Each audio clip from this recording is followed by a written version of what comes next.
আসসালামু আলাইকুম প্রিয় শিক্ষার্থীরা, আজকে আমি আলোচনা করব এইচএসসি হিসাব বিজ্ঞান দ্বিতীয় পত্র চতুর্থ নম্বর।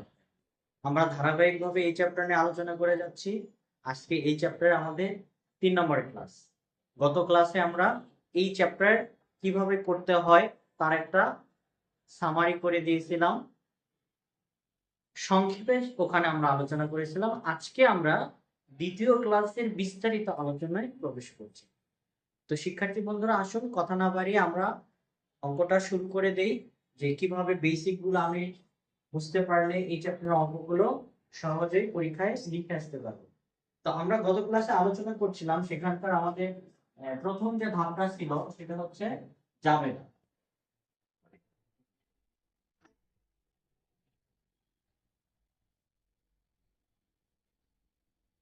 এই জাবেদা আমরা দেখিয়েছিলাম 5 ধরনের জাবেদা যদি আপনি মুখস্থ রাখতে পারেন তাহলে এই চ্যাপ্টারে যে কোনো জাবেদা করা আপনার জন্য সহজ হয়ে যাবে।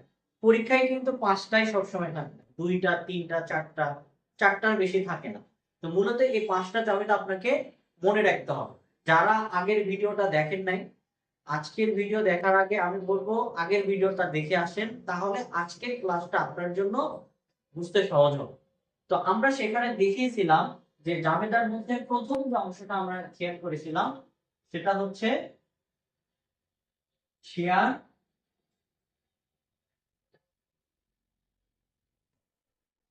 আবেদনের অর্থ পাওয়া।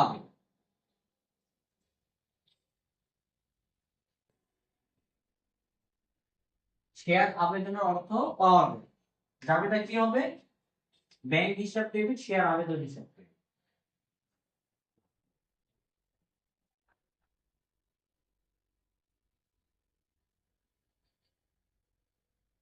ফর এক্সাম্পল হিসেবে একটা ফিগার হিসেবে ধরে রাখেন, আর শেয়ার আবেদন হিসাব ক্রেডিট।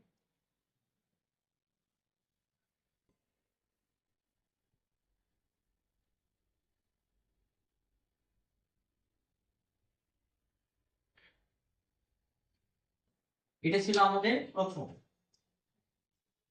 দ্বিতীয় জাবেদা দেখেছিলাম আমরা অতিরিক্ত আবেদনের টাকা।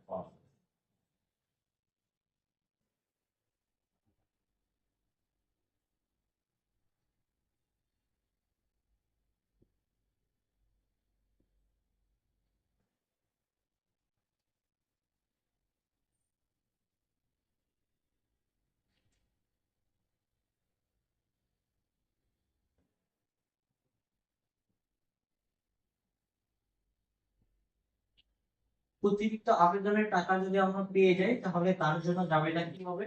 আবেদনের জাবেদা যা দিয়েছি তার উল্টো, বিপরীত।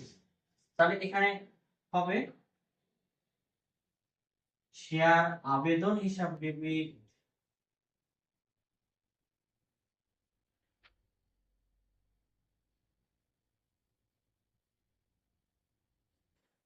ব্যাংক হিসাব।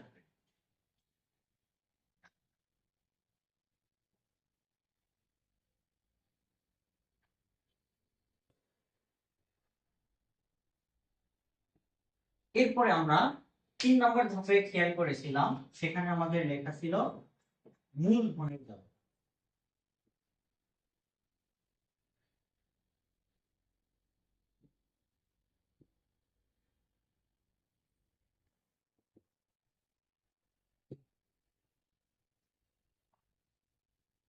শেয়ার মূলধনের জাবেদা। তাহলে মূলধনের জাবেদা কি হবে?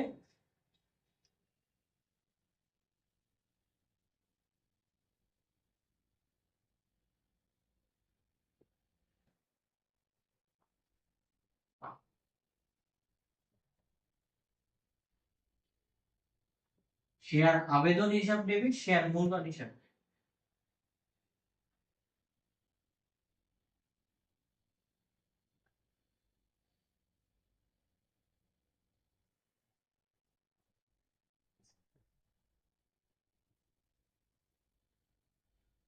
এটা ছিল আমাদের তৃতীয় নম্বর।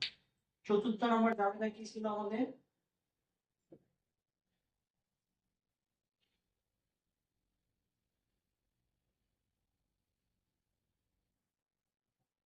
শেয়ার অধিহার অথবা অবহার। কখনো কখনো শেয়ার অধিহার থাকবে, কখনো কখনো অবহার থাকবে। তাহলে প্রথমে আমরা অধিহার থাকলে কি হবে তার জাবেদাটা দেখাই।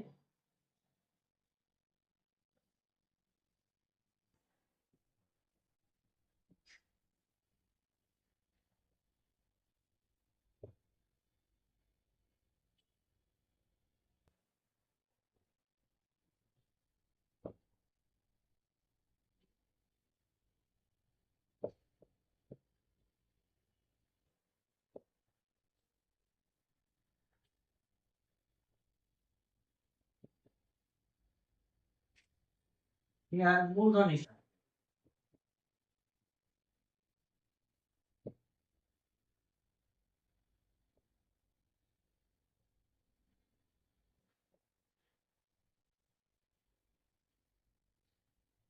এতক্ষণ আমরা যা দেখালাম অধিহারে, এখন আমরা অবহারেরটা দেখাবো পাশে।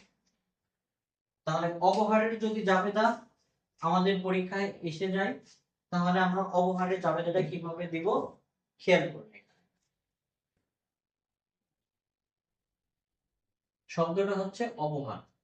তাহলে অবহারের জন্য আমরা জাবেদা দিব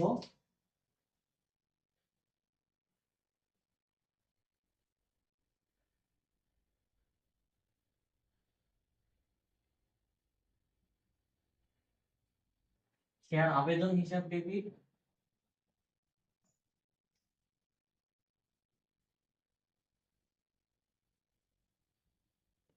শেয়ার অবহার হিসাব ডেবিট,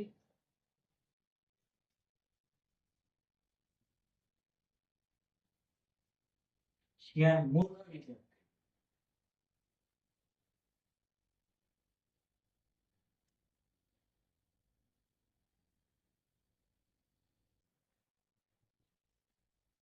এই হলো আমাদের চতুর্থ নম্বর অধিহার এবং অবহারের অংশ। 5 নম্বর জাবেদার ধাপটা ছিল আমাদের বিভিন্ন ধরনের খরচ হতে পারে জিনিসটা। তাহলে এখন আমরা 5 নম্বর জাবেদাটা কিসের হবে? খরচ, খরচের জাবেদা।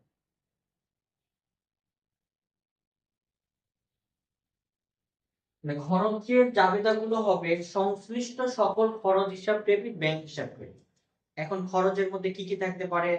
অবলোককের কমিশন, প্রাথমিক খরচাবলী, আইন খরচ, ব্যাংক চার্জ বা কমিশন, এগুলো খরচ যদি থাকে তাহলে সেই খরচ হিসাব ডেবিট এবং ব্যাংক হিসাব। সব খরচ, যাবতীয় খরচ।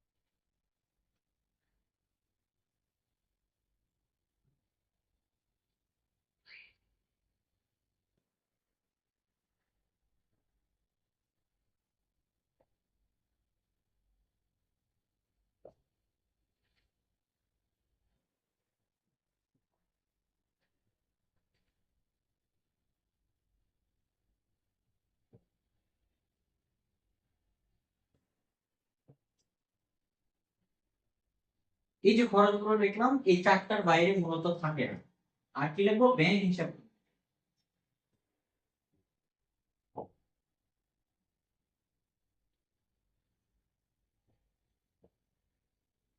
এই পাঁচটা যাবে, এই পাঁচটা জাবেদা যদি আপনারা ভালোভাবে আয়ত্ত করতে পারেন, তাহলে আপনি বুঝে নেবেন এই চ্যাপ্টার থেকে জাবেদা যেভাবেই আসুক না কেন আপনি সেটা আনসার করে আসতে পারেন। এরপরে আমরা দ্বিতীয় ধাপে আসব। জাবেদার পরে আমাদের দ্বিতীয় ধাপটা ছিল খতিয়ান। তাহলে খতিয়ানটা আমরা কিভাবে করতে পারি? আমরা গত ক্লাসে আলোচনা করেছিলাম খতিয়ানকে দুই ভাবে করা যায়, একটা টি ছকের মাধ্যমে আর একটা চলমান জের ছকের। তো আমরা বিস্তারিত সবগুলোই আপনাদেরকে দেখাবো, একটু ধৈর্য ধরে আমাদের ক্লাসটা দেখুন। এখন আমরা আলোচনায় প্রবেশ করছি খতিয়ান। এখন আমাদের আলোচনার পার্ট হচ্ছে খতিয়ান।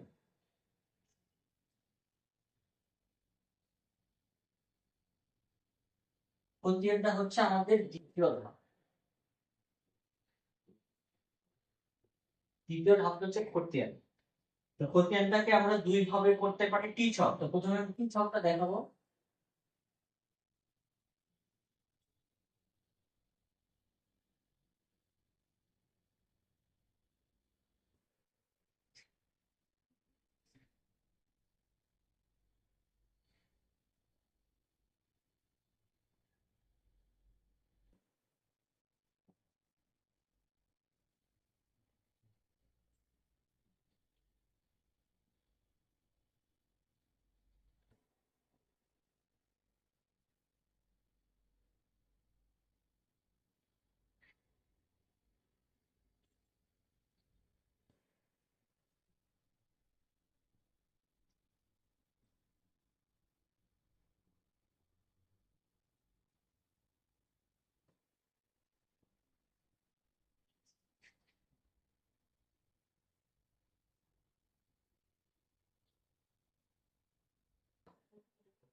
এই ডান পাশে ক্রেডিট আর বাম পাশে ডেবিট শব্দটা লিখে নেব টেবিলের উপর।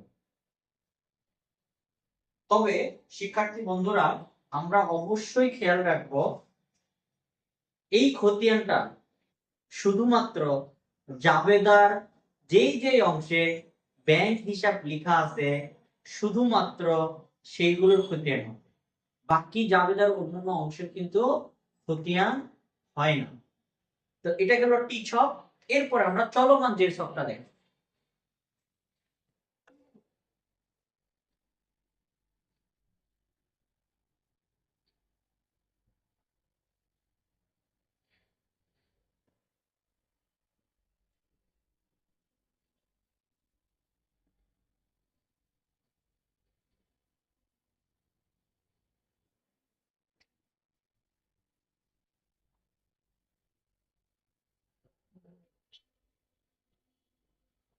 এরপরে আমরা দেখাচ্ছি চলমান জেল ছক। এই চলমান জেল ছকে কিভাবে খতিয়ানটা আমরা সম্পূর্ণ করব সেই বিষয়টা নিয়ে বিস্তারিত আলোচনা করব।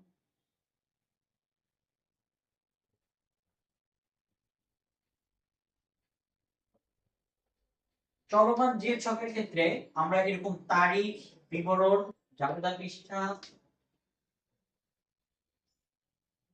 ডেবিট টাকা, ক্রেডিট টাকা, এরপর এখানে লিখতে পারি জের অথবা ব্যালেন্স। লেখার পরে এখানেও হবে ডেবিট টাকা, ক্রেডিট টাকা।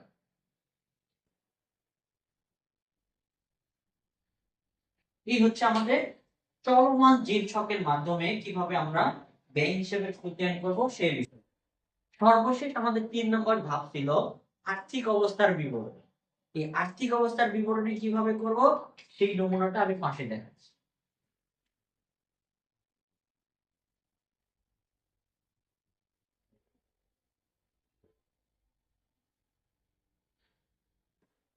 আর্থিক অবস্থার বিবরণী করতে গেলে 3টা লাইন শুরুতে লিখতে হয়। প্রথমে কোম্পানির নাম লিখতে হবে, ঠিক আছে। দ্বিতীয় লাইন লিখবো আর্থিক অবস্থার বিবরণী অথবা উদ্বৃত্ত বল। আর 3 লাইন লিখতে হয় ড্যাশ সালের সমাপ্ত বছরের জন্য। এই 3টা লাইন কিন্তু আর্থিক অবস্থার বিবরণী করার সময় লিখতে হবে। তারপরে আমরা টেবিলটা আঁকবো। টেবিলটা আঁকবো সবার শেষে 3টা লাইন লেখার পর।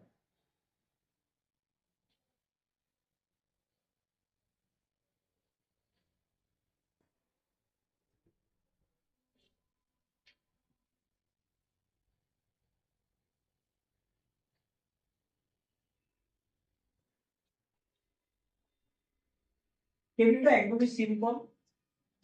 প্রথমে বিবরণ লিখব, টাকা টাকা। এই আর্থিক অবস্থার বিবরণটা 2টা টাকার কলাম অথবা 3টা টাকার কলাম দিয়ে করা যায়। আপনার কাছে যেটা ভালো মনে হয়, যেটা সহজ মনে হয় সেইভাবে আপনি করুন। তো আমি এখানে 2টা টাকার কলাম দিয়ে করে দেখাচ্ছি। প্রথমে যেটা লিখতে হবে সম্পদ সমূহ।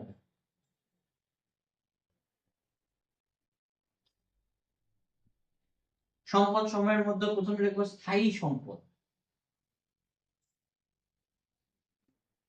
স্থায়ী সম্পদের যদি বিষয়গুলো থাকে সেগুলো লিখবো।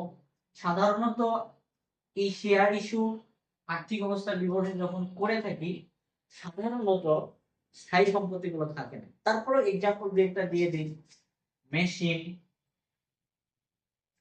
বা আসবাবপত্র, কলকবজা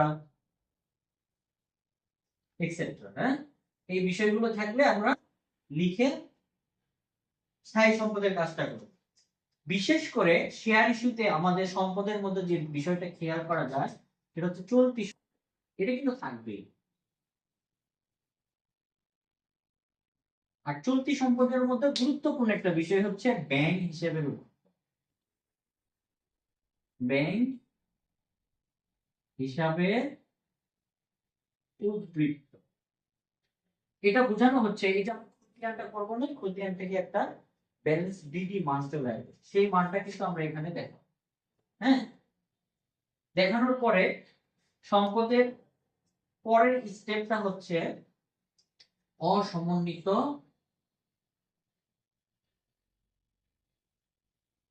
ব্যয় বা খরচ। অসমন্বিত ব্যয় বা খরচ, এই অসমন্বিত ব্যয় বা খরচের মধ্যে আমাদের কি জিনিস আসবে?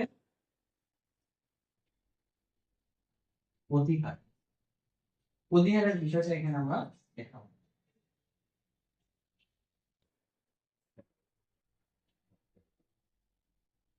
আরো অন্যান্য যে বিষয়গুলো আসবে সেগুলো আমরা এখানে দেখব। যোগ করার পরে যে তথ্যটা পাবো আমরা ক্লোজ করে দেবো। এটা দেখবো আমরা মোট সম্পদ। এরপরে আমরা সম্পদের পরে লিখবো দায় সমূহ। দায় ও মালিকানা সত্ত্ব। দায় ও মালিকানা সত্ত্ব লিখে এটাকে আমরা আন্ডারলাইন করে প্রথমে লিখবো অনুমোদিত মূলধন।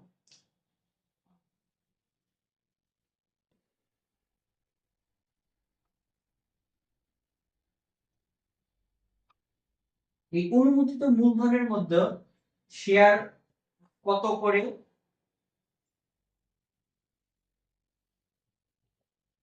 শেয়ার মূল্য গুণন শেয়ার সংখ্যা লিখবো। লিখে একটা ফিগার থাকবে, সেটা আমরা লিখে ক্লোজ করে দিব। এরপরে আমাদের ইস্যুকৃত, বিলিখিত, আদায়কৃত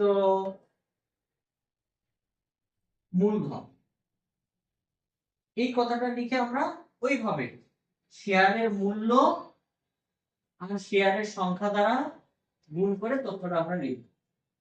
এটা কিন্তু এখন আর ক্লোজ করব। তারপরে যে সর্বশেষ ধাপটা সেটা হচ্ছে আমাদের সঞ্চিতি উদ্বৃত্ত। সঞ্চিতি ও উদ্বৃত্ত বিষয়টা দেখাতে হবে। সঞ্চিত আর উদ্বৃত্তের মধ্যে এখানে আমাদের অধিহার আছে, আর এখানে একটা অবহার।